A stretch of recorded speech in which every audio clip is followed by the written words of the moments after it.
Hei, mitt navn Kenneth. Velkommen tilbake til Fantasy-tid. I denne videoen skal vi se frem mot runde 5, og runde 5 en dobbeltrunde.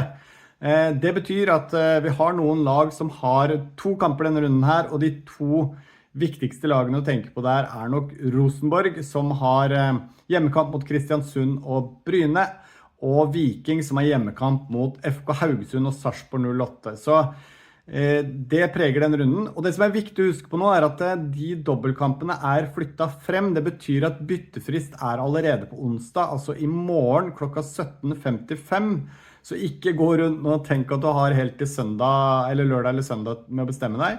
Det preger også denne uka her for Fantasy-tid. Det betyr at dette blir den eneste videoen i forkant av runde 5. Dessverre, jeg har ikke tid til noe mer på så kort tid, når runden ble avsluttet på søndag, og fristen kommer allerede i morgen. Så ingen byttetips-video, ingen kapteinsvalgvideo denne uka her. Men neste uke blir det normalt program igjen med 3-4 videoer, så følg med da. Det jeg skal gjennom i dag selvfølgelig mitt lag i runde 4. Jeg skal snakke om Fantasy-ligaen, der det et lag som trekkes frem i tillegg til lederen. Jeg skal snakke litt om dobbeltspillerne man kan vurdere fra Rosenborg spesifikt, med tanke på dobbeltrunde 5. Jeg gjør en sammenligning på de mest aktuelle alternativene, trekk frem litt statistikk og så videre. Og så skal jeg snakke om mitt lag i runde 5, hvilke bytter jeg planlegger å gjøre, og hvordan jeg ser på laget mitt inn i runden. Og i og med at jeg har mange spillere som mange av dere andre har også, så kan jo det være nyttig å følge med på. Så da skal jeg rett og slett bare minne dere igjen på å abonnere på kanalen hvis dere ikke gjør det fra før, og gi meg veldig gjerne en tommel opp til videoen. Det setter jeg utrolig pris på, da når kanalen ut til enda flere. Da skal ikke jeg bruke mer tid på det her, så setter vi rett og slett i gang. Og hvis vi ser på mitt lag i runde 4, så ble det som sagt så der. Jeg snakket litt i den siste videoen før runden, den siste tankervideoen min, om at jeg vurderte å gjøre en hit, rett og slett fordi at jeg var nødt til å gjøre en hit uansett, i forkant av runde 5, for å få det sånn som jeg ønsket. For jeg kunne ikke gjøre et direkte bytte fra Thomasson til Pereira, sånn at det ville uansett være sånn at jeg måtte ta inn Falkner som et mellombytte, og det gjorde jeg. Jeg tok ut Falkner, jeg tok ut Kornic og ut Thomasson, og inn med Pereira og Falkner. Så leverte riktig nok Pereira 6 poeng, og det var jo for så vidt positivt, men når vi fikk med oss 6 poeng på Logi Thomasson nå, som var tilbake igjen i elveren, og fikk med seg, altså han holdt nullen da, fordi han ble byttet ut før Sarpsborg skåret, så gikk egentlig det litt opp i opp der, og jeg ender opp med å ta -4, som sånn sett, i hvert fall på kort sikt, ikke var lønnsomt. Falkner startet på benken min også med 0 poeng, så det var for så vidt riktig valg det. Men i hvert fall, går vi gjennom laget her da, så ser vi Sjøeng i mål. Det ble en suksess. Vålinga holder nullen, så denne keeperrulleringen min har egentlig gått veldig bra til nå, og truffet på den stort sett hele veien. Så har vi Bjørkan som får med seg 6 poeng, fordi Glimt holder nullen mot KFM. Soltvedt blir det bare 1 poeng på. Synes det var litt sånn uheldig. Han skapte noen brukbare muligheter for Brann der, som det ikke ble uttelling på. Og så det Pereira som holder nullen. Der også mener jeg at man litt uheldig. Han har et veldig fint innlegg til Iver Fossum som setter den rett over. Det kunne fort blitt både 1 og 2 assist, tok også noen fine dødballer. Emil Seid har sett han bedre til nå i år. Han ender opp på 3 poeng, og så det Tripic da, som får med seg 8 poeng gjennom 2 målgivende i 4-4-kampen mot Tromsø. Han fortsetter å produsere målpoeng. Så var det Castro som jeg da ender opp med å sette kapteinspinnet på. Han får med seg en sen scoring på straffe. Det snakket jeg også om i den siste tankervideoen, at dette med straffespark ofte litt sånn redningen mot slutten, både med Tripic og Castro, at jeg føler de ofte har reddet poengene der. Det gjør også Castro. Han får med seg 9 poeng, fordi det ender også i 2 bonuspoeng når han får med seg den straffeskåringen. Så godt ut i overtiden der, så redder han egentlig hele det kapteinspinnet. Hadde riktig nok vært, for så vidt det samme med om det hadde blitt han eller Tripic. Det ganske jevne kapteiner den runden her, sånn at det valget man tok der ble for så vidt ikke helt avgjørende da, sånn som det kunne blitt. Hvis vi så forrige runde der hvor Tripic skårer mye bedre enn Castro som blanker, så var det jo andre kapteinsalternativer. Jeg vet folk har vurdert Heggebø, og så det Kasper Høeg da, som gjør det hakket bedre med 2 skåringer, som straffer meg en del den runden her. Joe Bell fikk først registrert en assist som ble trukket tilbake, og så har vi Badou som igjen blanker. Han startet på benken for Isa, som jeg da satte på benken. Heggebø fikk ikke med seg noe denne gang, og det samme gjelder Emil Holten. En litt skuffende kamp for Fredrikstad der, borte mot FK Haugesund. Så vi ser også at på benken min så sitter Dia med 7 poeng da, fra Haugesund, som ikke jeg hadde all verdens forventninger til. Så alt i alt, de som leverer jo på en måte de alle har, og så bommer jeg litt på de andre spillerne denne gangen her, og spesielt blir jeg jo da straffet av Kasper Høeg, som leverer 2 skåringer som innbytter, og da gjør det at jeg faller en del i rank, og at gjennomsnittspoengsummen eller poengsnittet øker en del da, kontra det var før han satte de 2 skåringene. Så alt i alt helt ok. Jeg føler ikke at, altså jeg faller jo ganske langt ned på ranken. Jeg faller cirka 2000 plasser på det her, så det veldig mange i toppen som har Kasper Høeg selvfølgelig. Så får vi se nå da. Nå skal vi inn i en dobbeltrunde. Den har jeg hatt i bakhodet hele veien. Kanskje jeg kan få tilbake noen av poengene der. Jeg har ikke noe Høeg jeg skal kvitte meg med i laget. Og jeg har allerede 2 Rosenborg-spillere og 3 Viking-spillere inne, så jeg trenger ikke å gjøre noe mer enn et bytte for å komme dit jeg ønsker i dobbeltrunden. Og det skal jeg snakke litt om etterpå, både når jeg går gjennom disse Rosenborg-spillerne og hvilken av de som jeg synes ser ut som de beste valgene, og til slutt når jeg skal snakke om mitt eget lag og hva jeg selv tenker å gjøre. Og da skal vi ta en liten titt innom Fantasy Tidligaen, og der har vi samme leder som forrige runde. Det Stang inn som ledes av Helge Kåland som topper Fantasy Tidligaen. Han har 348 poeng og har fått en god start på sesongen, leverer bra nå også med 72 poeng, oppe på en 11. plass totalt. Men laget vi skal snakke om denne gangen her, det en fast følger av kanalen, har kommentert flere av videoene her, og har vært vist veldig stor selvtillit i spillet her ved å hele tiden tørre å eksponere seg og si at den skal levere. Og når det kom en kommentar denne gangen her med at den nærmer seg toppen, så utfordrer jeg han på å si at hvis han inne topp 3 etter den runden her, så skulle jeg ta fram det laget. Så da blir jeg nesten nødt til å gjøre det, og det vel fortjent. Laget jeg trekker fram da, det The Special One, som ledes av Emir Sadiku, gjør en strålende runde med 78 poeng, og har fått en fantastisk start på sesongen, Emir, med en 31. plass totalt, 2. plass i Fantasy Tidligaen. Hvis vi ser litt på laget her, så ser vi hvordan poengene kom. Tangvik i mål, det har vært et godt valg gjennom hele sesongen egentlig. Sjøvold som leverer strålende her også, som får med seg en målgivende i kampen mot KFM. Eid, Fredrikstad defensivt leverer igjen som vanlig. Heggheim da, som har fått en fantastisk start på sesongen sånn generelt sett, med 1 scoring og en assist i Viking sin 4-4-kamp. Også Patsolidis, som har vært en spiller som jeg har vurdert å trekke fram som en slags joker. Han har jo også levert veldig godt for Sandefjord nå siste tiden. Han kunne fort fått med seg flere målpoeng også nå mot HamKam, men får med seg en målgivende og 6 poeng.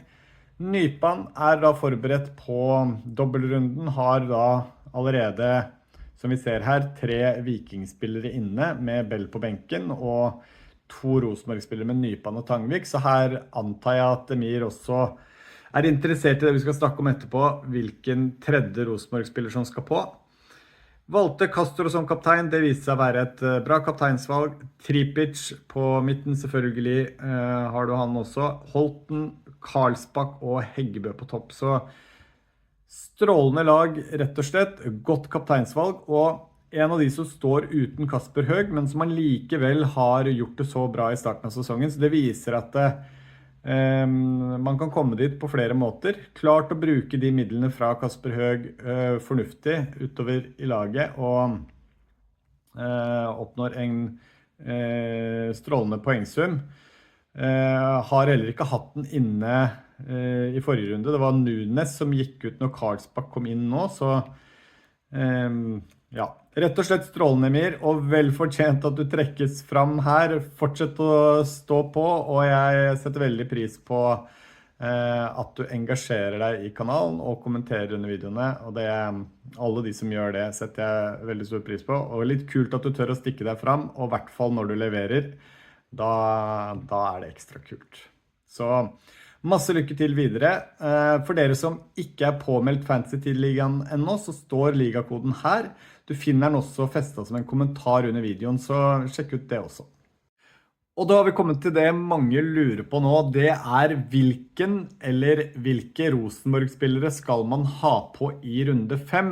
Når det kommer til Viking så har jo mange planlagt med det allerede, fordi at de hadde en dobbel allerede i runde 2, så der man litt mer satt egentlig. Men når det kommer til Rosenborg så det ikke alle som har tatt på 3 Rosenborg-spillere nå.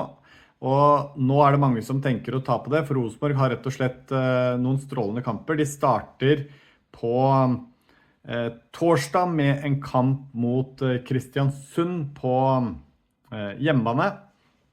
Og så har de da en kamp i helgen igjen på søndag hjemme mot Bryne. Så 2 kjempefine kamper for Rosenborg der. Viking sin dobbel også for så vidt veldig fin, med Haugesund hjemme og Sarpsborg hjemme, men der tror jeg man litt mer bestemt allerede, i og med at de nylig hadde en dobbel.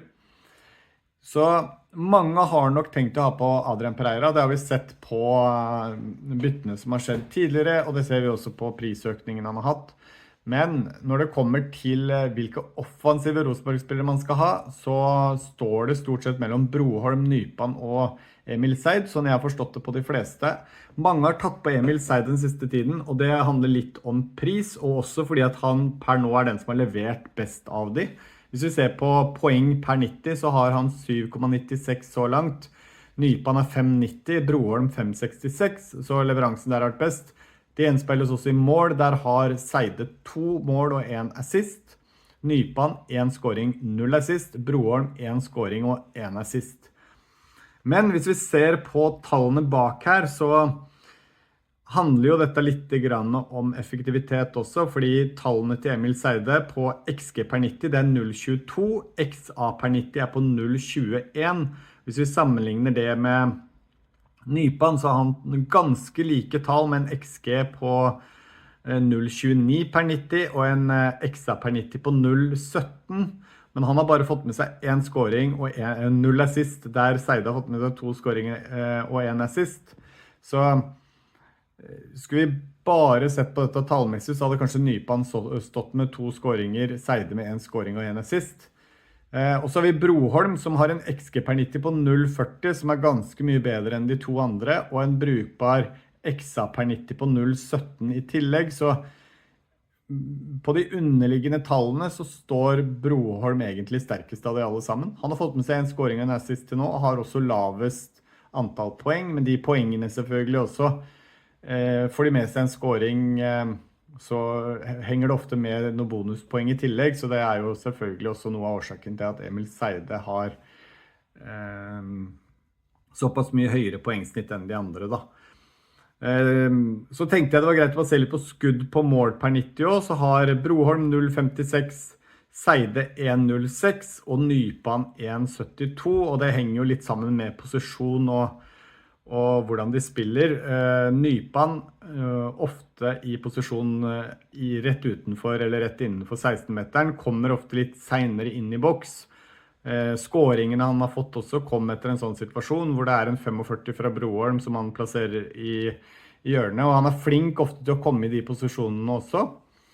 Når det kommer til Emil Seide, så han en ving som oftere går ned mot linja og innover, eventuelt også kan stikke litt oftere i bakrom, mens Broholm har litt mer den der hvor han mottar ballen, utfordrer ut mot spissen av 16-meteren og slår disse fine innoverskrudde innleggene, og kan også komme i skuddposisjon på den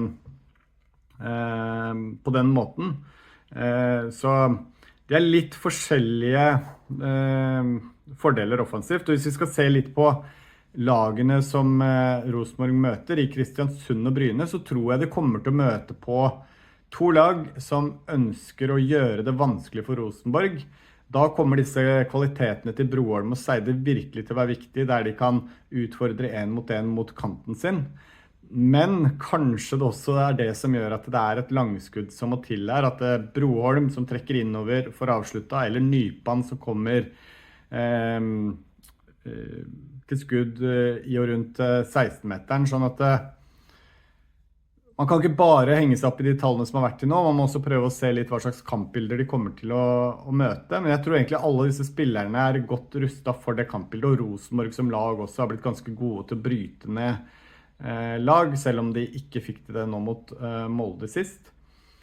Men for å gjøre dette litt kort, for min del så står jeg allerede med Emil Seide, og jeg nok nærmest å ta inn Broholm som nummer 2, rett og slett fordi at han har de beste underliggende tallene, og jeg tror også han har kvaliteter som kommer til å bli viktig når de skal bryte ned lag som ligger lavt, enten det Kristiansund eller Bryne. Og så det også litt grann med tanke på Nypan, som har hodet litt i Aston Villa, eller hvor han nå kommer til å ende opp, sånn jeg føler det. Det kan godt hende at det bare en magefølelse, men det ikke unaturlig at man kanskje litt mer reservert inntil en sånn kontrakt signert, med tanke på å unngå alvorlige skader og sånn. Og han fikk jo en skikkelig støkk nylig der han ble utsatt for en stygg takling. Sånn som det ser ut, så velger jeg Seide og Broholm, men det også litt fordi jeg har Seide fra før, og også på grunn av pris, da han litt lavere pris enn de to andre. Så det der jeg står nå i forhold til Rosenborg offensivt. Og da skal vi se litt grann på laget mitt inn i runde 5, sånn som det ser ut akkurat nå, og så skal jeg si litt om bytte jeg planlegger å gjøre.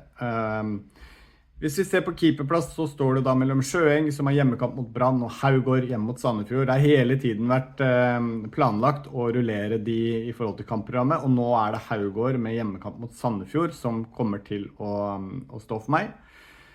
Når det kommer til forsvaret, så har jeg en utfordring der, fordi Bjørkan, han har ikke kamp i hverken runde 5 eller runde 6, så han får jeg ikke brukt. Soltvedt bort mot Vålinga nok mitt førstevalg, men jeg har satt opp Dia nå foreløpig fordi han har en dobbeltkamp, og Haugesund viste en ordentlig moral defensivt nå sist, men med bortekamp mot Viking og Molde for FK Haugesund, så har jeg ikke trua på at det blir noe bedre enn hva Soltvedt kan få til mot Vålinga borte. Så det selvfølgelig litt fristende å ta en hit her for å få ut Bjørkan, rett og slett fordi jeg ikke får brukt han nå de neste rundene uansett, men og da hadde det eventuelt vært til en Molde-forsvarer som har FK Haugesund hjemme nå, og som møter Bryne borte, og så har Molde vist litt bedring i det siste, sånn at det å tatt inn en Kristoffer Haugen der aktuelt for meg å gjøre, rett og slett, fordi du får to fine kamper der. Og så avhenger det litt av når jeg eventuelt tar wildcardet mitt, for jeg har en plan om å ta det før runde 8 sånn egentlig, men samtidig så synes jeg ikke laget ser så verst ut heller hvis jeg hadde gjort et sånt bytte, så det blir en vurdering jeg gjør frem mot byttefrist i morgen. Når det kommer til Falkner, han tok jeg jo inn med tanke på den dobbelen her, og også at han har en fin pris med å kunne beholde den i laget videre fra Viking. Pereira har jeg inne, han skal naturligvis starte mot KBK Bryne hjemme. Det samme med Emil Seide. Tripic inne i laget, naturligvis. Har FK Haugesund og Sarpsborg 08 hjemme som jeg nevnte i sted. Kjempefin dobbel. Så det Joe Bell med det samme, og så har jeg inne Isa akkurat nå, som startet nå sist for Badou, hvor Badou var benka rett og slett, og så har jeg Badou inne på topp akkurat nå sammen med Heggebø, som har en OK kamp borte mot Brann. Og når det kommer til bytte, jeg hoppet over en mann her, og det var rett og slett Niklas Castro, fordi der har jeg planer om å ta inn en Rosenborg-spiller, og da står det som sagt mellom Nypan og Broholm, og mest sannsynlig så blir det Broholm, sånn som jeg har sett det nå. Han har også økt i pris til 9,1, og det litt sånn utfordring i laget mitt at jeg har hatt litt prisfall på enkelte. Isa nede i 5,3,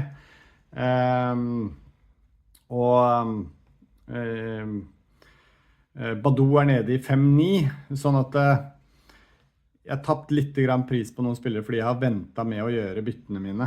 Så det litt negativt. Og det samme gjelder jo også da at noen får prisoppgang, sånn som Broholm nå, men jeg tror nok jeg setter han over Nypan, uten at det 100% sikkert akkurat nå. Men det kommer jeg til å vurdere helt frem til byttefristen, hvem av de to jeg skal prioritere. Det litt synd at vi ikke får lagoppstillingen til Rosenborg her, at det Viking Haugesund som første kamp, for det hadde hjulpet litt med det valget. Og så det jo litt usikkerhet rundt Badou og Isa, men med tanke på at de har to kamper, og selv om de ikke starter, så får de spilletid. Kanskje de starter en hver, eller et eller annet sånt, så kommer jeg nok til å stå med de gjennom dobbeltrunden, sånn som det ser ut akkurat nå. Så prioriterer jeg ikke å gjøre noe bytte der, rett og slett. Så for å gå tilbake igjen til vurderingene mine, så det rett og slett om jeg skal ta inn Kristoffer Haugen, for eksempel, eller en Molde-forsvarer, da, Beck for Bjørkan, for en hit. Da går han i så fall rett inn i elveren her i stedet for Dia. Starte Soltvedt i den plassen eller på den plassen en mulighet. Og det andre jeg vurderer, eller kommer til å gjøre, det å ta ut Niklas Castro for Broholm eller Nypan, mest sannsynlig Broholm. Så står kapteinspinnet mitt akkurat nå på Tripic med hjemmekamp mot FKH og Sarpsborg 08. Så vurderer jeg også om jeg skal spille to kapteiner her. Det var opprinnelig planen, men så har jeg fått litt kalde føtter på det. Jo nærmere jeg har kommet fristen egentlig, tenker litt på at kampene kommer litt tett. Tripic har slitt litt i det siste. Kan han bli tatt ut tidlig? Rosenborg har sett veldig bra ut, men jeg synes de sleit litt med å bryte ned Molde sist, og så det litt sånn vanskelig lag å treffe på riktig kaptein fra. Så selv om Tripic hadde vært en soleklare en av de to, og så hadde det stått mellom Seide og Broholm kanskje, som den andre kapteinen. Men jeg klarer ikke å føle meg 100% komfortabel på at man treffer på riktig der, for det kan godt hende at det et dobbeltoppgjør, og så skårer Broholm sammen 3 mål og har en assist, og så får Seide 0 skåringer og 0 assist, eller omvendt for den saks skyld. Og da det et alternativ da, med Adrian Pereira også, fordi jeg har veldig tro på at Rosenborg, som har sett bunnsolid ut defensivt, skal klare å holde nullen i 1 eller 2 kamper her, og Pereira burde ha hatt med seg en målgivende nå sist. Det har blitt 0 målpoeng til nå. Vi vet at det bor målpoeng i den fyren der, og kommer det et målpoeng her, pluss at de holder nullen i begge kampene, så kunne det vært et veldig godt kapteinsvalg på 2 kapteiner, så det heller ikke helt utelukket, sånn som det ser ut akkurat nå. Og det var rett og slett alt for denne gang. Som sagt, veldig kort uke det her. Byttefristen allerede i morgen, altså på onsdag 30. april klokken 17:55, så husk det. Det dobbeltrunde, de kampene fremskyndet, så det viktig å huske fristen og at ikke man går rundt og tenker at den på lørdag eller søndag. Og derfor så blir det heller ikke flere videoer denne uka enn denne ene. Men vi ses igjen til neste uke. Da skal jeg forhåpentligvis ha ganske normalt program igjen, for da det en uke fra siste kamp i denne runden her til neste runde. Så da blir det nok både reaksjonsvideo, byttetipsvideo og at vi ser frem mot runde 6. Da har jeg også noen wildcard-tanker og planer, så det er mulig jeg lager et wildcard-draft også i en av de videoene. Så følg med for det. Og så minner jeg igjen på, har du ikke abonnert på kanalen, trykk på den abonner-knappen nå, gi meg en tommel opp til videoen og meld deg på Fantasy Tid Ligaen. Takk for nå.